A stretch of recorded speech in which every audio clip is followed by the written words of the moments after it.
नमस्कार, बहुत स्वागत है आप सभी का जी राजस्थान में। मैं हूं आपके साथ अंकुश श्रीवास्तव। और विधानसभा का बजट सत्र जो है वो चल रहा है। प्रश्नकाल के साथ आज की कार्यवाही शुरू होगी। गृह, शिक्षा, इसके साथ ही यूडीएच, वन, जल संसाधन, सहकारिता, परिवहन, ऊर्जा और इसके साथ ही उच्च शिक्षा, प्रशासनिक सुधार से संबंधित आज सवाल जवाब होने और इसके साथ ही सदन में अधिसूचनाएं भी रखी जाएंगी। वित्त विभाग की 25 अधिसूचनाएं रखी जाएंगी। आज बजट सत्र का पहला चरण होगा पूरा और राज्यपाल के अभिभाषण पर सरकार का जवाब होगा। इसके साथ ही मुख्यमंत्री अशोक गहलोत का सदन में जवाब होगा और उससे पहले नेता प्रतिपक्ष गुलाब चंद कटारिया भी सदन को संबोधित करेंगे, वो भी सदन में बोलेंगे। और इसके साथ ही सदन में रखे जाएंगे वार्षिक प्रतिवेदन। तो वहीं मंत्री शांति धारीवाल जेडीए का वार्षिक प्रतिवेदन रखेंगे, मंत्री बीडी कल्ला आरपीएससी का वार्षिक प्रतिवेदन रखेंगे, जबकि मंत्री परसादी लाल मीणा हेल्थ यूनिवर्सिटी का प्रतिवेदन रखने जा रहे हैं। शकुंतला रावत रखेंगे SIDICL state industrial development and investment corporation limited का वार्षिक प्रतिवेदन। इसके साथ ही ब्रिजेंद्र ओला रखेंगे RSRTC की CAG रिपोर्ट।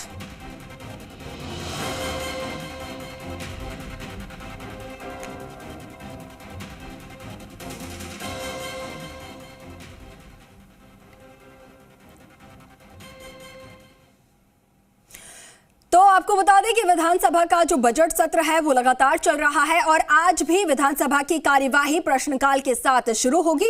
ज्यादा जानकारी आज की कार्यवाही को लेकर हमारे सहयोगी विष्णु शर्मा हमारे साथ लाइव जुड़ रहे हैं, उनके पास चलेंगे और उनसे जानेंगे। विष्णु, लगातार ये कार्यवाही विधानसभा की चल रही है, राजस्थान की विधानसभा की, और आज भी प्रश्नकाल के साथ कार्यवाही शुरू होगी। कई विभाग जो है जिनको लेकर सवाल जवाब होने हैं। सबसे खास ये रहेगा कि मुख्यमंत्री अशोक गहलोत जो है वो भी आज सदन को संबोधित करेंगे, जवाब देंगे।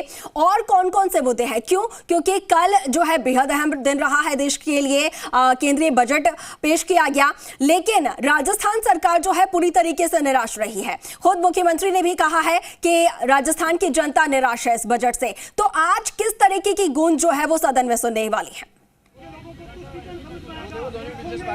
बिल्कुल, मैं आपको बता दूं कि विधानसभा जो राज्यपाल का अभिभाषण है उसका पहला चरण आज पूरा हो जाएगा और इससे पहले सदन में हंगामेदार रहने की आशंका है, क्योंकि भारतीय जनता पार्टी की ओर से भी कांग्रेस के 6 विधायकों के खिलाफ विशेषाधिकार हनन का मामला पेश किया गया है और वो विधायक हैं जिन्होंने राज्यपाल को विधानसभा अध्यक्ष को अपना इस्तीफा सौंपा था और इसको लेकर आज इन्होंने विशेषाधिकार हनन का मामला पेश किया और उसमें सुनवाई होनी है।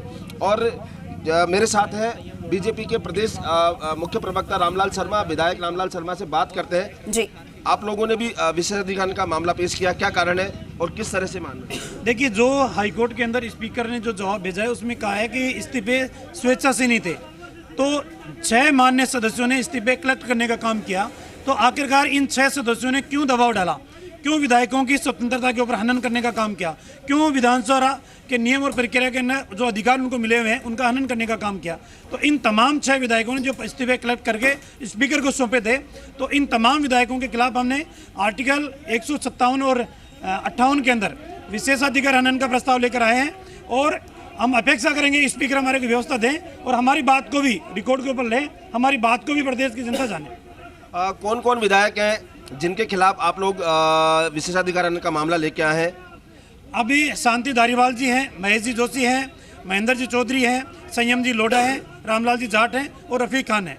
इन 6 विधायकों के खिलाफ हमें विशेषाधिकार का प्रस्ताव लेके आए। बिल्कुल, विशेषाधिकार का प्रस्ताव लेके आए, लेकिन मेरे साथ टीकाराम जूली भी है मंत्री। विशेषाधिकार हनन का प्रस्ताव बीजेपी के लेके आई रही है, क्या कहना है? नहीं, अब क्यों लेके आए? जब पहले संयम लोढ़ा जी ये प्रस्ताव लेके आ चुके हैं और उसे से रिलेटेड है, जब उस पर चर्चा होगी तो इसका भी आ जाएगा नतीजा।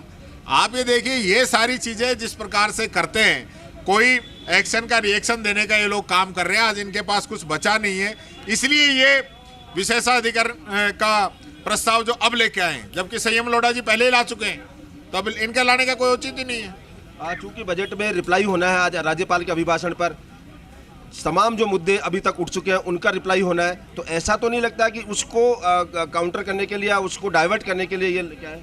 इनकी नीति यही रही है हमेशा। आज महंगाई की बात करेंगे, आतंकवाद की बात करेंगे, बेरोजगारी की बात करेंगे, तो ये लोग पाकिस्तान की बात करने लग जाएंगे। आज जो बजट जो आया है इसमें हम गरीब की बात करेंगे तो ये एमएसएमई की बात करने लग जाएंगे, हम किसान की बात करेंगे तो ये टैक्स की छूट की बात करने। कितने लोग हैं जिनकी आमदनी साल की 7 लाख रुपए, ऐसे ऐसे लोग हैं बेचारे जो उनका जीवन यापन करना मुश्किल हो रहा है। उनके लिए सरकार ने क्या किया है, उस सेक्टर के लिए क्या सोचा है? हर बजट के अंदर नई नई उम्मीदें दिखा के हम किसानों की आमदनी दुगनी कर देंगे। आज कर दी क्या आमदनी दुगनी? आधी भी नहीं रही। 2 करोड़ युवाओं को रोजगार हर वर्ष देंगे, दे दिए क्या रोजगार? काला धन हम वापस लेके आएंगे, ले आए क्या काला धन? इस प्रकार के जो बड़े बड़े वादे करके अब अमृत काल का है, ये इस काल का है, ये उस काल का है, ये कर करके सिर्फ देश को गुमराह करने की बात है। अच्छा विष्णु, कल बजट भी पास हुआ है केंद्रीय सरकार की तरफ से, उसके बारे में भी जरा जानने की कोशिश कीजिए कि क्या कहना है उनका। जीडीपी इतनी बढ़ा दी, आज जीडीपी लगातार गिरती जा रही है, अर्थव्यवस्था धरातल पे टिक गई है। आज जो हमारा जो भुखमरी वाला इंडेक्स है उसमें हम बहुत टॉप पे चल रहे हैं। जूली साहब घर से सीधे सोकर उठकर गाड़ी में यहाँ आ गए अलवर से। इनको यही नहीं पता कि अर्थव्यवस्था 10वें पायदान से 5वें पे आ गई है। 5 ट्रिलियन की इकोनॉमी बनने वाली है। पूरी दुनिया, जूली साहब सुनो, सुनने का मादा रखो, आप मंत्री हैं। पूरी दुनिया भारत की तरफ देख रही है, बड़ी उम्मीद के साथ देख रही है। 5 ट्रिलियन इकोनॉमी की हम जो है अर्थव्यवस्था बन रही है। 5वें पायदान पे भारत आ गया है। 50 साल तक झूठ पर राज करने वाले, गरीबों की बात करने वाले आज गरीब की चिंता कर रहे हैं। देश में कॉर्पोरेट किसने बढ़ाया? ये गरीब ये आप सुनो, नरेगा की मजदूरी नहीं मिल रही, आपने नरेगा का पैसा काट दिया 30%, आपने यूरिया की सब्सिडी कम कर दी। मैं नरेगा पे बात कर लेता हूं, किसानों के लिए मैं नरेगा पे, अरे सुनो, अरे नरेगा की सुनो, नरेगा पे सुनो, नरेगा पे राजस्थान वो स्टेट है जहां आपने एक भी मजदूर को 100 दिन रोजगार नहीं दिया। हमने कैसी बात किया? उनको 50 दिन एक्स्ट्रा दिया। और राजस्थान तो वो स्टेट है जिसने शहरी बेरोजगारी गारंटी कानून लागू कर दिया। अब आपको सौगंध है पूरी बात सुनना। आप शहरी रोजगार की इन्होंने बात की, मैं आपको ऐसा फिगर बता रहा हूं जो पूरी दुनिया हंस रही है। राजस्थान में शहरी रोजगार के कांग्रेस पार्टी के द्वारा हजारों होर्डिंग लगाएंगे, हजारों। मेरा दावा है जूली साहब, इसी विधानसभा में यदि वो 1000 में नौकरियां भी दी हो शहर में, तो आप जो कहोगे जो करने को तैयार हूं। जितने होर्डिंग लगाए हैं, कम करने के, उतने लोगों को रोजगार कम कर दिया आपने। इसका कारण है सिलेंडर अलवर में फेंक के जा रहे हैं, इनकी कॉन्स्टिट्यूंसी में 500 रुपए में मजदूर मिलता है, और ये शहरी रोजगार में 250 रुपए में लाना चाहते हैं। मजदूर का शोषण करना चाहते हैं, मजदूर का दोहन करना चाहते हैं। कोई मजदूर नहीं आ रहा, उल्टा इनको इंटरव्यू ले रहे हैं। क्यों ले जा रहे हो, किस लिए ले जा रहे हो, कितने पैसे दोगे, कितनी देर काम का? आपका ले रहे हैं, मजदूर इंटरव्यू ले रहे हैं आपका हर चौकड़ी पे ले रहे हैं। ये जो आरोप लगा रहे हैं, क्या कहना है? 100% झूठे आरोप है, किसी का कोई तथ्य नहीं है, किसी का एक भी तथ्य साबित करे। आज देश की जनता मनरेगा से कोविड के अंदर बहुत बड़ा उनको सहारा मिला। राजस्थान के अंदर मनरेगा से इतने शानदार काम हो रहे हैं, हमारी सरकार इतना शानदार काम करा रही है। और सबसे महत्वपूर्ण बात यह है कि ये जो जिस प्रकार से ये जो बात कर रहे हैं, चिल्ला के कर रहे हैं, राजस्थान पूरे देश के अंदर मॉडल स्टेट बना है जिसके अंदर शहरी रोजगार गारंटी कानून लागू किया है। मेरे साथ उप मुख्य सचेतक महेंद्र चौधरी भी है। महेंद्र जी, ये बताएं कि ये प्रिविलेज मौसम लेके आए हैं, तो क्या राजेंद्र राठौड़ के खिलाफ आप लोग लेके आए थे, उसका काउंटर है? देखिए, 200 विधायक आते हैं चुन के, और विधायक को विधायक के पक्ष में रहना चाहिए। ये सदन में एक परंपरा बनी हुई है। विधानसभा के स्पीकर जो है रूल से सदन को चलाते हैं। उसमें जब कल प्रतिपक्ष के उपनेता जो है, जो कुछ अपनी मर्जी से ही खड़ा होना चाह रहे हैं और अपनी बात रखना चाह रहे हैं, और विधानसभा के स्पीकर साहब ने जिस प्रकार उनको डांट पिलाई, उनको बैठाया और नियमों के तहत आने के लिए कहा, ये सब उसकी बौखलाहट है। और ये 6 के खिलाफ ला रहे हैं, 10 के खिलाफ लाते हैं, 100 के खिलाफ ला के देख लें, इनको कुछ भी हासिल होने वाला नहीं है। जब जनता के बीच में जाएंगे 2023 के अंदर, तो जूते पड़ेंगे इनके। किस प्रकार का रोल किया इन्होंने सदन में गुमराह करने का, और इनको विपक्ष में रहने का कोई अधिकार ही नहीं है। इनकी गिनती के लोग वहां आते हैं, बोल पाते नहीं है, 2 नेता 3 नेता बोल लेते हैं, दूसरे लोगों को बोलने दिया जाता नहीं है। ये एक झेप निकालने वाला काम है। इसलिए मेरा कहने का मतलब ये है कि इसके अंदर 2 दिन 4 दिन से डिबेट चल रहा है। अच्छा, डिबेट चल रहा है, सदन के नेता आएंगे आज, और फिर बजट आएगा और राजस्थान का ऐतिहासिक बजट पेश होगा, इसमें किसी प्रकार की कोई दो राय नहीं है। बिल्कुल। आप जो प्रदेश कांग्रेस अध्यक्ष है गोविंद सिंह डोटासरा, वो भी यहाँ पर आ गए हैं। आपको सीधा सुनवाते हैं वो क्या कुछ कह रहे हैं। बिल्कुल देखिए क्या कुछ कह रहे हैं।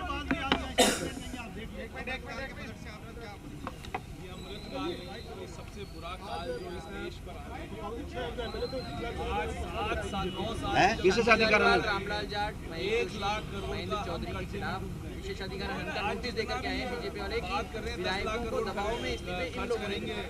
ये तो देखो अब चुनाव आ गया और विरोध करने के लिए उनके पास में सरकार के खिलाफ कुछ है नहीं, इसलिए ये इसी तरीके की नोटंकी करेंगे। और नोटंकी के लिए बीजेपी और आरएसएस माहिर है नोटंकी करने में, तो उनको माफ़ी मांगनी चाहिए राजेंद्र जी राठौड़ को कि हाउस का मामला था, उनको कोर्ट में क्यों घसीटा और क्यों अपमान किया विधायिका का, ये उनको खुद को समझ आ जानी चाहिए और उनको समय रहते माफ़ी मांग लेनी चाहिए और इस तरीके की जो नोटंकी है ये बंद करनी चाहिए। अब ये हल्ला करके इनके पास में सरकार के खिलाफ कहने के लिए कुछ नहीं है। बजट शानदार आने वाला है, उससे बौखला करके, और कल केंद्र का बजट ठीक नहीं आया, अच्छा नहीं आया, निराशाजनक था, राजस्थान को कुछ नहीं मिला, बेरोजगारों को कोई आस इससे नहीं बंधी, महंगाई कम करने का कोई विजन नहीं दिखा, किसान की आमदनी दोगुनी करने का कोई रोड मैप इनके पास में नहीं है, न कर्मचारियों को इन्होंने कुछ दिया है, ईआरसीपी को राष्ट्रीय परियोजना ये कर नहीं पाए, तो अब ये भागेंगे और पिछली गली से दुम दबा के भागेंगे, इसलिए ये नोटंकी कर रहे हैं। यार इन्होंने कहा कि बजट सर्वस्पर्शी है और विकासकारी बजट है, तो कई योजना इन्होंने गिनाई कि जो सप्तऋषि मंडल यानी 7 चीजें गिनाई है उन्होंने आदिवासियों के लिए, इसके देश के 5G नेटवर्क जो टेक्नोलॉजी उसको बढ़ाने के लिए। इनका नेटवर्क जो है ना मोदी जी का अडानी और अंबानी से शुरू होता है और वहीं जाके खत्म हो जाता है। उन दो को क्या क्या मिल सकता है, उनको कैसे आगे पैसे कमाए जा सकते हैं, गरीब का कहाँ दिखा, बताओ ना क्या दे दिया इन्होंने। नरेगा का बजट कम कर दिया गरीब के लिए, मजदूर के लिए, मजदूरी मिल रही थी बेचारे को, 30,000 करोड़ रुपए का बजट इन्होंने कम कर दिया। शिक्षा में इन्होंने कोई विशेष कुछ दिया नहीं इस बजट में, महंगाई कम करने के लिए कुछ दिया नहीं, राजस्थान को एक फूटी गोड़ी इन्होंने दी नहीं, तो दे क्या दिया आप बताओ ना। अब बीजेपी प्रदेश अध्यक्ष का कहना है कि क्योंकि बाइफरकेशन नहीं होता, प्रधानमंत्री पूरे देश के हैं, तो ऐसे में राजस्थान का उसी में समाहित होता है, राजस्थान के लिए रेलवे और उनके प्रोजेक्ट भी उन्होंने। अरे ईआरसीपी तो दे ही सकते थे, खुद के मुंह से बोला हुआ है भाई। देश के प्रधानमंत्री जी ने राजस्थान में आकर के 2 बार बोला और 40-50 हजार करोड़ का बजट था, कोई बहुत बड़ी बात भी नहीं थी, वो तो दे सकते थे। ये 25 में से 25 सांसद वहाँ पंगु बने बैठे हैं, उनके मुंह में जीभ नहीं है, बोल नहीं सकते, अपनी अपनी टिकट की चिंता कर रहे हैं, अपने अपने राजनीतिक भविष्य की चिंता कर रहे हैं, राजस्थान के लोगों की चिंता नहीं कर रहे हैं। इनको जन की चिंता नहीं है और अपनी राजनीतिक कैरियर की चिंता है, तो ये अब भागेंगे, आप देखना। बीजेपी कह रही 90% जो देश के करदाता है वो लोग के लिए राहत, क्या राहत मिलेगी? इनकम टैक्स क्या राहत मिलती तो ये इस तरह के भगोड़े होने का नाटक थोड़ी करते। अगर इनके पास कुछ कहने को होता तो 2-4 दिन यहाँ बैठ करके बात करते, हमारा बजट आता, फिर इसकी तुलना करते, हमारे बजट की कमियां निकालते। अब तो भगने की तैयारी कर रहे हैं ना ये अल्लाह कर आगे। दबाव में दिए गए थे, तो उन 6 लोगों ने ये दबाव बनाया है, उन 6 लोगों ने जो 6 लोग किए जाने लायक हैं। किनके नोटिस? विशेषाधिकार हनन का जो नोटिस दिया है, नहीं, ये नोटंकी कर रहे हैं, काय का विशेषाधिकार है, इन्होंने किया है। एक तरफ तो यही राजेंद्र राठौड़ के बयान देख लो आप इस हाउस में कि जो है वो विधायिका बहुत बड़ी होती है और कानून बनाती है और इसकी रक्षा होनी चाहिए। दूसरे कई प्रकरण हैं जिनके उदाहरण मैं गिना सकता हूँ, और आज दूसरी तरफ वो खुद कोर्ट में चले गए और वहाँ पर केंद्रीय जो विधि मंत्री हैं वो कोर्टों के खिलाफ बयान दे रहे हैं। देखा नहीं आपने, रोजाना नहीं देख रहे हैं कि सरकार का नुमाइंदा होना चाहिए कॉलेज में, जजों की नियुक्ति में सरकार का नुमाइंदा होना चाहिए, ये सब कुछ कैप्चर करना चाहते हैं और आज यहाँ आकर के इस तरीके की बात कोर्ट में ले जा रहे हैं, बेवजह ले जा रहे हैं। कोई मुद्दा नहीं है, मुद्दा जो खत्म हो गया, जो बात खत्म हो गई, उसके बाद में कोर्ट में ले जाने से क्या मतलब? सस्ती लोकप्रियता के लिए ये लोग बात कर रहे हैं, इसके अलावा कुछ नहीं है। जो शपथ पत्र विधानसभा ने कोर्ट में दिया है और ये बताया है कि सभी विधायकों ने जो दबाव में इस्तीफे दिए थे, आप पार्टी के प्रेसिडेंट। भाई वो प्रकरण खत्म हो गया, उसके ऊपर हमें चर्चा करने का कोई अधिकार नहीं है। जो चीज़ आई, जो चीज़ डिस्पोजल हो गई, उसके बाद में उसमें सांप तो चला गया और उसकी जो लकीर है उसको पीट रहे हैं। ये क्या बात हुई? इनको कोर्ट में ले जाने की जरूरत कहाँ पड़ गई, आप बताओ? ये तो ले गए थे ना, ये 6 जो बसपा विधायक आए थे, इसको भी कोर्ट में ले गए थे। क्या मिल गया इनको? इसमें भी कुछ नहीं मिलेगा। ये तो रोजाना की थोती बातें करने के लिए, इनके पास मुद्दे नहीं है। जनता के मुद्दे लाओ। राजस्थान की सरकार ने जो अच्छा काम किया, जो योजनाएं ले आके आई, जो फ्लैगशिप योजना, उसमें कमी खामी क्या है वो लेकर के आओ तो हम ठीक करेंगे। बजट कैसा चाहिए जनता के लिए, वो बजट कैसा आना चाहिए, उसके बारे में कोई सुझाव करो, कोई बात करो। अपने इलाके में क्या होना चाहिए वो बात करो। ये तो थोती नोटंकी कर रहे हैं। पहले कोर्ट में कर लिया, अब यहाँ आज खड़ी कर रहे हैं। बताइए, मुद्दे लेके आते हैं, ये कहते हैं पेपर लीक, कानून व्यवस्था। पेपर लीक गुजरात वाले में करा लो ना सीबीआई जांच। कौन मना कर रहा है इनको? कोई मना कर रहा है क्या? 15 परीक्षाओं का हो गया, मध्य प्रदेश में हो गया, हरियाणा में ये एग्जाम 8 साल से 10 साल से करा नहीं पा रहे हैं। करा लो ना, कौन मना कर रहा है इनको? कराओ ना सीबीआई जांच। ये तो चाहते हैं एक भी नौकरी राजस्थान के बेरोजगार को नहीं मिले और हम ये कह सकें कि देखो कांग्रेस की सरकार ने नौकरियां नहीं दी इसलिए अब इनको वोट नहीं देना है। गुजरात वाले पे कह रहे हैं क्या ये? किरोड़ी जी तो एमपी हैं राज्यसभा के पूरे देश के, तो इनको कहना नहीं चाहिए। यहाँ बैठे बैठे बैठ करके नौटंकी लोग कर रहे हैं। इनको थोड़ी बहुत तो शर्म आनी चाहिए। उन बेरोजगारों के साथ में ये जले के ऊपर नमक छिड़कने का काम कर रहे हैं। मैं तो कह रहा हूँ इनको ये कहना चाहिए कि जल्दी जो है परीक्षाएं लीजिए, पारदर्शिता के साथ में लीजिए और जल्दी से जल्दी नौकरी दीजिए। मांग ये होनी चाहिए। उल्टी मांग कर रहे हैं कि रोक दो सारी नौकरियां। क्यों रोक दो भाई?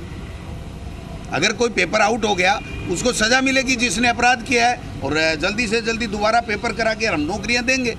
केंद्र और राज्य की लड़ाई कब तक चलेगी? नुकसान काय की लड़ाई, इनकी कथनीर करने में फर्क है भैया। ARCP को राष्ट्रीय परियोजना देश के प्रधानमंत्री 2 बार कह के गए, नहीं करना शर्मनाक है इनके लिए।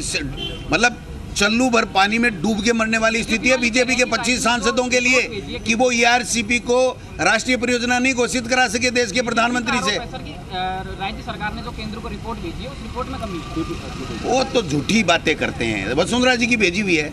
वसुंधरा जी गलत है तो कह दो कि वसुंधरा जी गलत है, पार्टी से निकालो उनको। ये नोटंकी करने वाले लोग हैं यार, जानते नहीं हो क्या आप? ठीक है, धन्यवाद। बिल्कुल, कांग्रेस प्रदेश अध्यक्ष का कहना है कि ये नोटंकी कर रहे हैं और यही नोटंकी का नतीजा है कि लगातार। जी बिल्कुल बिल्कुल विष्णु, अपनी बात पूरी कीजिए। बिल्कुल, ये लगातार आरोप और प्रत्यारोप लगातार जारी है। जहां आज 6 विधायकों के खिलाफ विशेषाधिकार का हनन बीजेपी लेके आई है। एक एक विधायक के खिलाफ यहाँ पर विशेषाधिकार का नोटिस दिया है। तो ऐसे में कहीं ना कहीं ये कांग्रेस इसको एक तरह से सांप निकलने के बाद लकीर पीटने जैसा मामला बता रही है। वहीं दूसरी ओर बीजेपी का कहना है कि ये मामला बनता है क्योंकि उन्होंने इस्तीफे दिए तो किसके दबाव में दिए? ये जो 6 लोग हैं जिनके दबाव में यहाँ पर इस्तीफे दिए गए, इसी को लेकर यहाँ पर आज होने वाला हंगामा और चर्चा होने सकती है। ठीक है विष्णु, आरोप प्रत्यारोप जो है वो लगातार यहाँ पर लगते हुए नजर आ रहे हैं। और लेकिन सबसे बड़ी बात यह है कि केंद्र का बजट आ चुका है। अब राज्य सरकार जो है वो अपने बजट पर पूरी तरीके से चर्चा कर रही है, सवाल जवाब। और आज मुख्यमंत्री जो है वो भी राज्यपाल के अभिभाषण पर जवाब देने जा रहे हैं। दावे यही है कि राज्य सरकार का जो बजट है वो पूरी तरीके से जनता के हित में आने वाला है। हालांकि क्या कुछ बजट रहेगा वो देखने वाली बात होगी। विष्णु, बहुत शुक्रिया आपका फिलहाल हमारे साथ जुड़ने के लिए, तमाम बातचीत के लिए।